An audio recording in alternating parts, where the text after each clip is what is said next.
The Sabres win out west heading into the All-Star break, but they lose a very important player to injury, and it doesn't sound good. We'll talk about it coming up here in the Locked On Sabres podcast.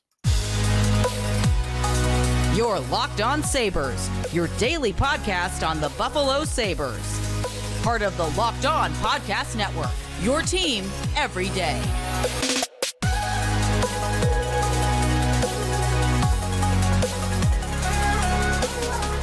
And thanks for making Locked On Sabres your first listen every day. We are free and available wherever you get your podcast. Part of the Locked On Podcast Network, your team every day. Today's episode is brought to you by FanDuel.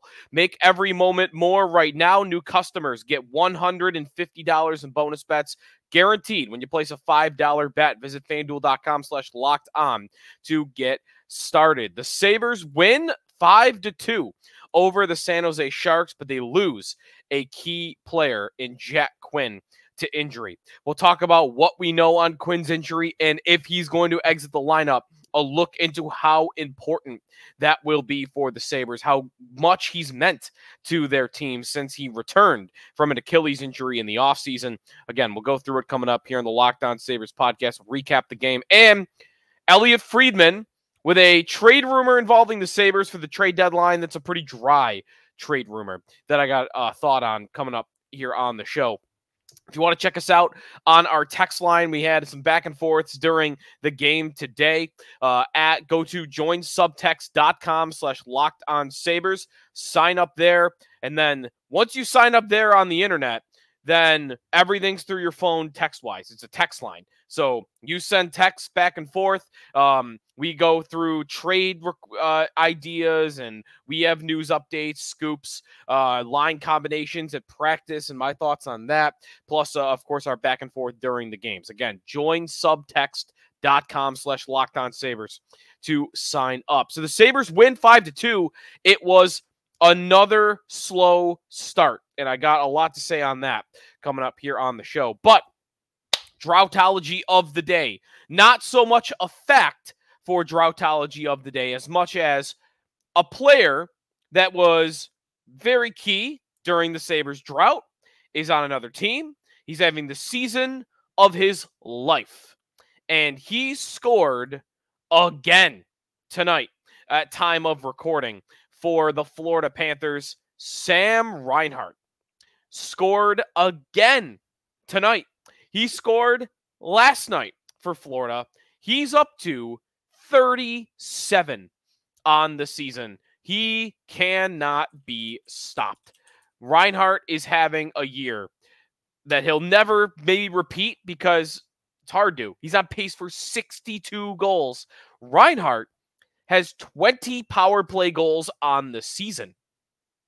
That's how many power play goals the Sabres have on the season. Reinhart 20, Buffalo 20. The Sabres aren't alone. He has as many power play goals as Pittsburgh and Philadelphia and a bunch of other teams as well. Here's the droughtology fact of the day, though. Sam Reinhart now in 2.5 seasons with the Florida Panthers has 112 goals. Sam Reinhart in 6 seasons with the Buffalo Sabres had 134 goals. 134 for Buffalo, 112 for Florida, and he's played more than double the games for the Sabres than he has for Florida. I don't think, as I mentioned, he'll ever have this season again. It's a contract year for him. He's making a ton of dough, and he's in the perfect spot on the perfect team. He's got the perfect line mate in Alex Barkov. They funnel the power play through him in the high slot where he rips one-timers all the time. But credit where credit's due. He's a great player. And it's no coincidence that his best 3 goal-scoring seasons of his career are all of his 3 seasons with Florida. All topped anything he ever did with the Sabres. It's a great team. You put him on a great team, he's going to win. He's going to thrive. He's going to produce. It's almost like coaching was a problem during Sam Reinhart's Sabre career. So I always liked him, and it does make you feel sad, I guess, about the state of the Sabres, because here's just another player that couldn't win here, couldn't succeed here, couldn't maximize his potential here, and left and then immediately won. You know, you've got Eichel and O'Reilly that won the cup right away, but But Reinhart's not too far behind that of he went to the Cup, and then, he's competing with Austin Matthews for the Rocket Richard Trophy.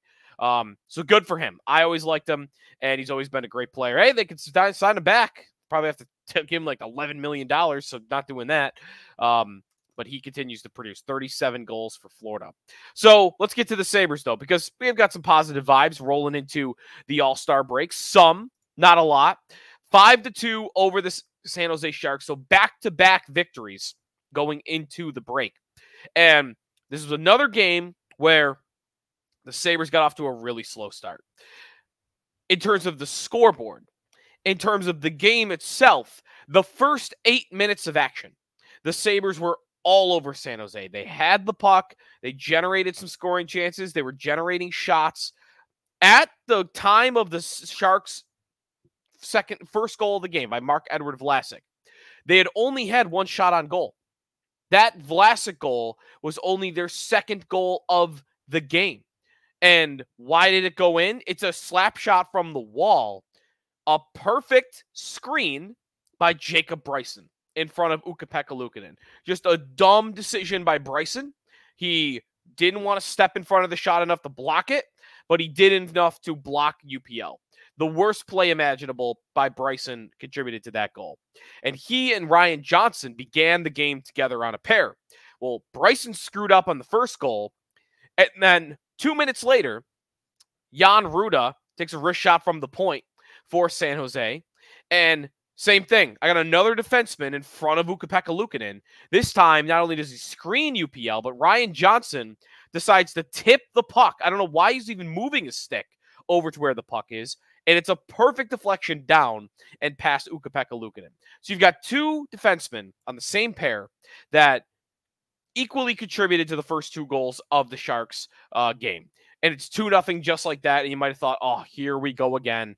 Bad team. What worst team in the league? They're 13, 31, and 4 going into the night, and we're going to lose to this team now.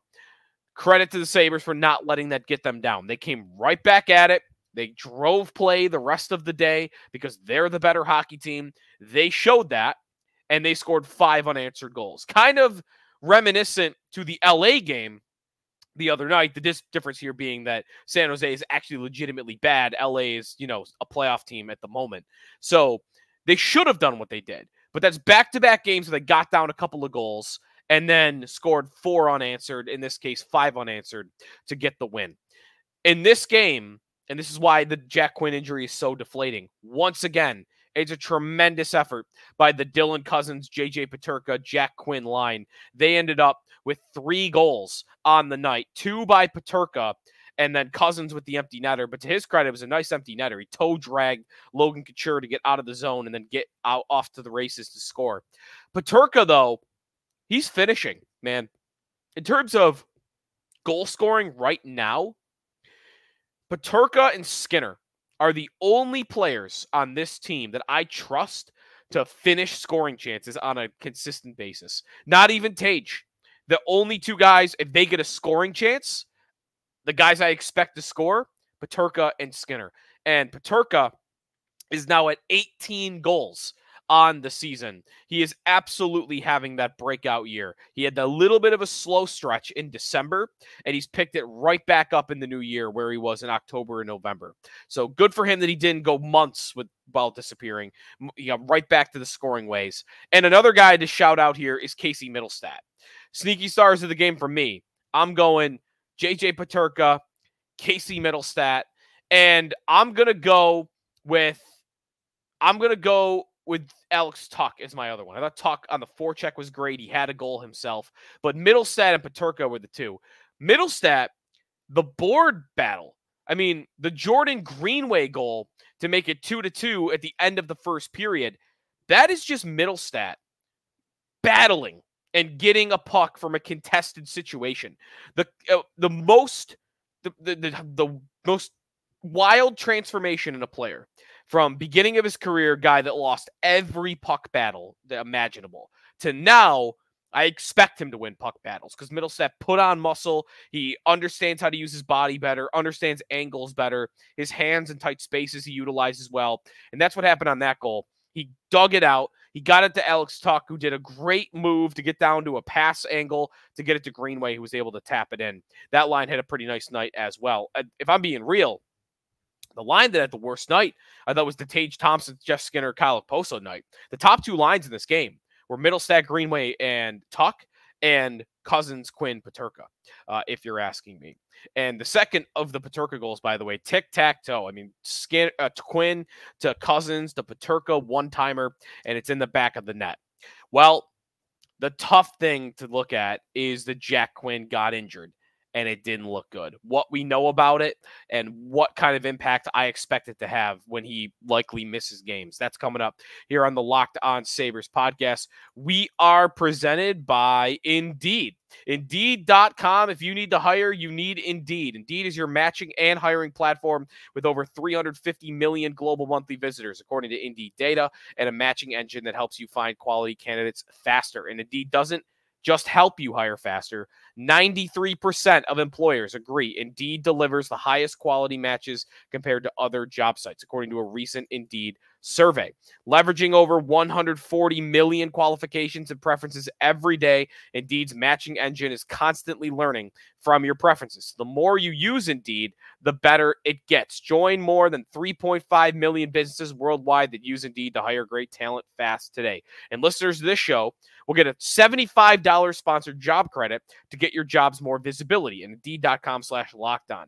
Just go to Indeed.com/lockedon right now. Support our show by saying you heard about Indeed on this podcast. Indeed.com/lockedon. Terms and conditions apply. Need to hire? You need Indeed.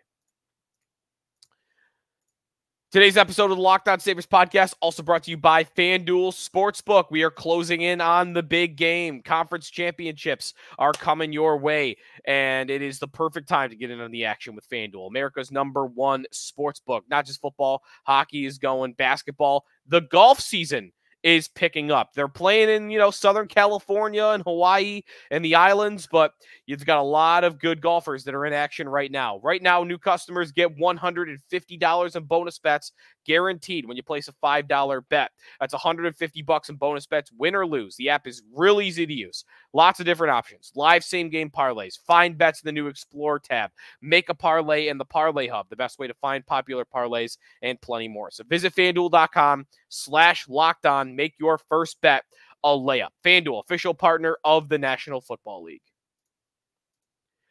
Back here on the Locked On Sabres podcast. Thanks for making us your first listen every day. Sabres 5, Sharks 2. They go into the All-Star break 22, 23, and 4.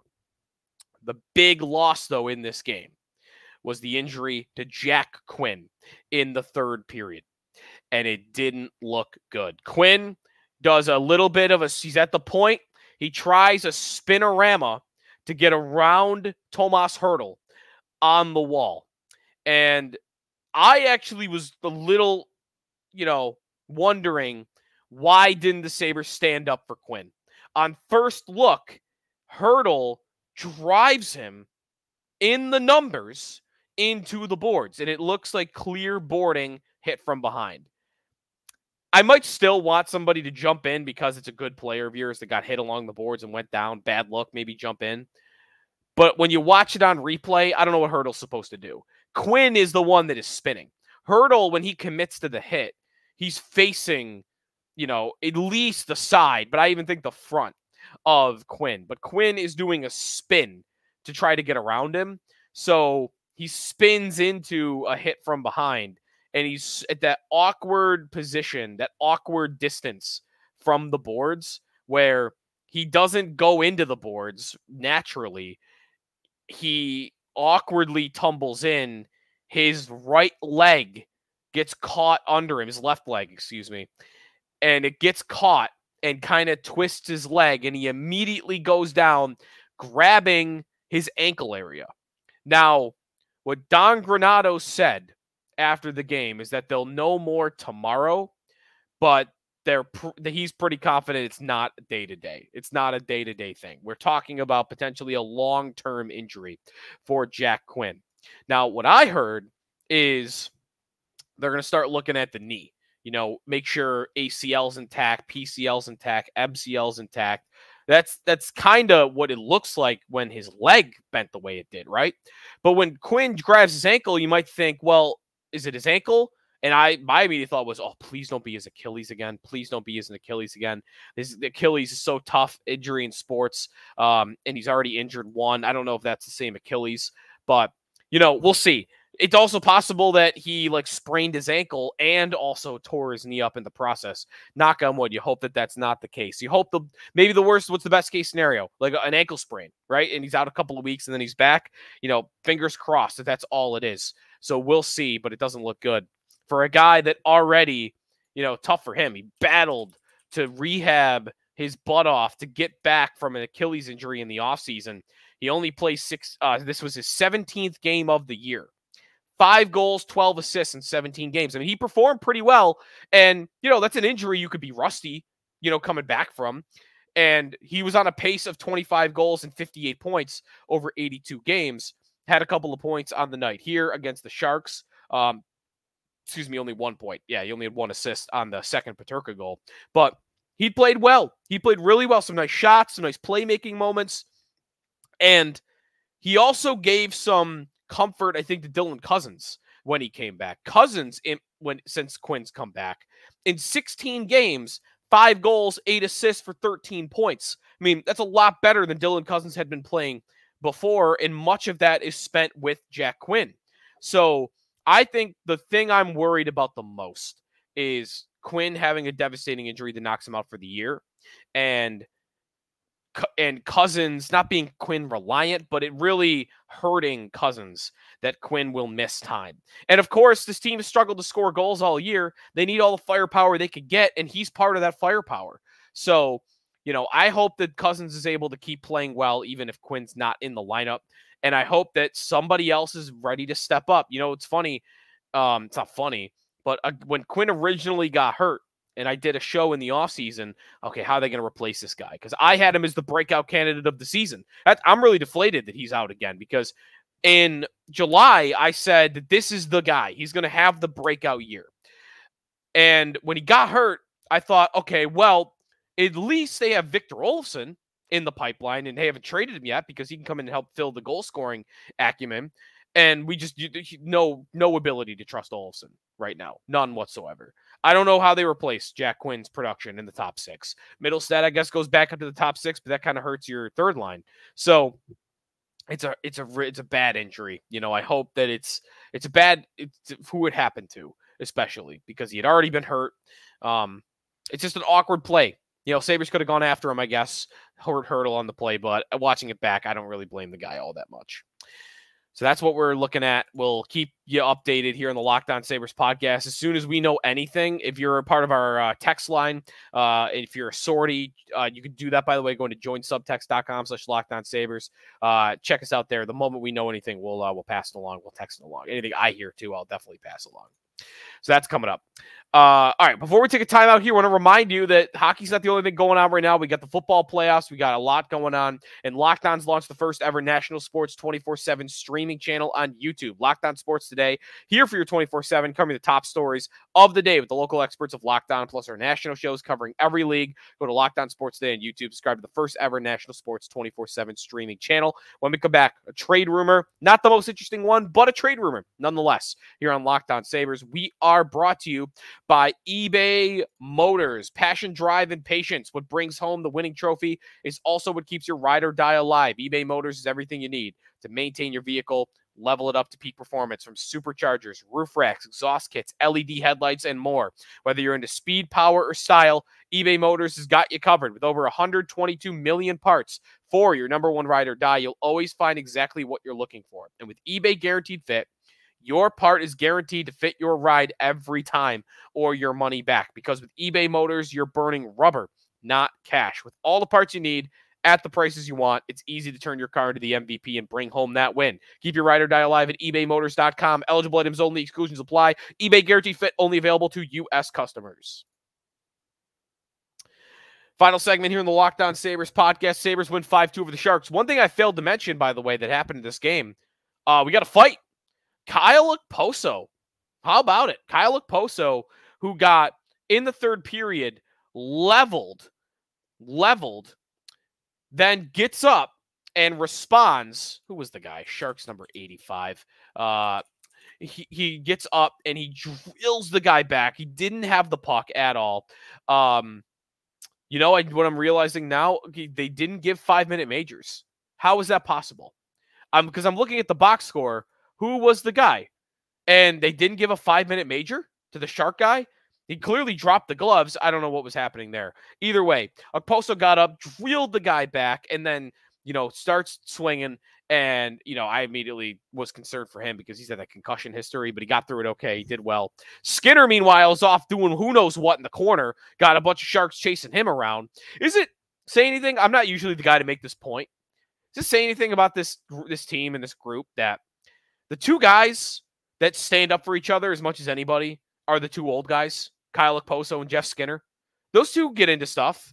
Okposo is fiery. He doesn't often fight. I think he probably would more if he didn't have the concussion history he does. Skinner is always in stuff.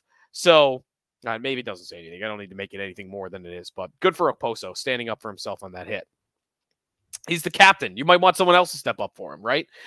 Anyways, the trade rumor for an injured Sabre from Elliot Friedman on Friday is that keep your eye on Erik Johnson.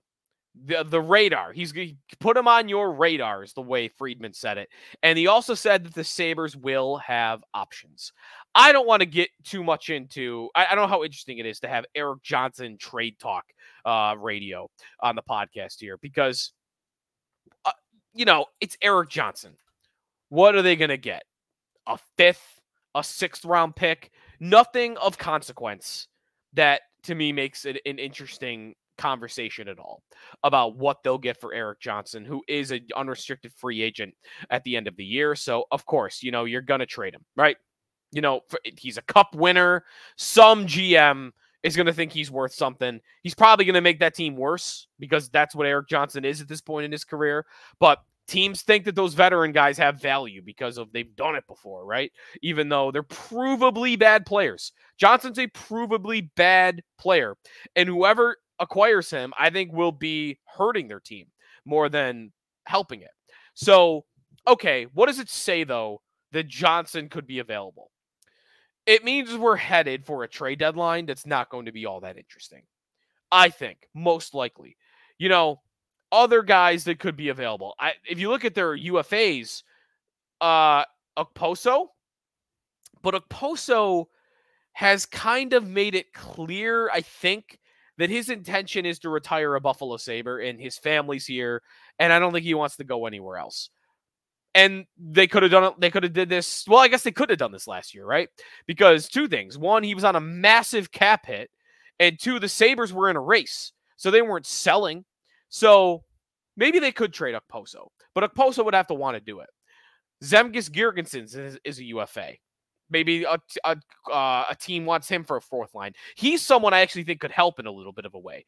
A Tampa 4th line, for instance, because of his skating and his penalty killing. I think Zemgus will find his way to a contending team and find it interesting. I think Eric Robinson, who's a UFA at the end of the year, has played well enough in his Buffalo time maybe to convince someone he's worth a look on the 4th line. And then there's Victor Olofsson, who, I don't know. How could anybody think he's ready to come contribute to a good team right now? But maybe there's a team out there that says our power play stinks and this guy just needs to change the scenery. He clearly wants out. He's clearly unhappy there. If we bring him here to a winning team in a different market, he's going to be happy. We're going to put him on the power play. We're going to get him to thrive. Maybe Olofsson gets traded for something low as well. But those are the names that you're looking at. Olofsson, Girgensons, Okposo, Robinson, and Johnson. And then the one other name, just to keep an eye on, whether his name pops up in rumors over the next week during the All-Star break or past that. What are we going to get from Casey Middlestat? Maybe we get nothing. Maybe they go to the offseason with no contract or trade. But if they're going to trade him at some point, then you might start hearing his name pop up in the next month. He's their leading goal scorer. Their leading point getter. 42 points on the season. He's an RFA at the end of the year. And some team might say, we'd like to get him in the building already, see how he meshes with our team, so that we have an idea of what to offer him when he gets to restricted free agency at the end of the year. Middlestad's worth keeping an eye on, but the deadline we're headed for are rental dump-offs for low-level picks like Gergensons, Olofsson, Johnson, maybe Kyle Okposo, but I doubt that one. That's what we'll be looking for. Erik Johnson. Can't believe it that anybody would be interested in him, but hey, take him. Johnson, by the way, is 0 assists on the season. It's like hard to do for the amount of minutes he's played. No assists. Not like one's gone off his skate and, to someone else and gone into the empty net. Nothing. All right, good riddance. Good riddance, if you ask me.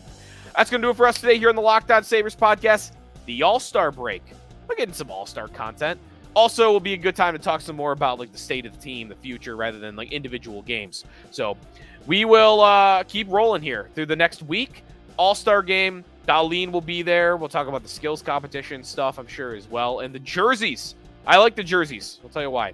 Thanks for listening to the Locked On Sabres podcast. Again, check out Locked On Sports today, first ever national 24/7 streaming channel on YouTube. Subscribe and listen or watch wherever you get your podcasts and on YouTube.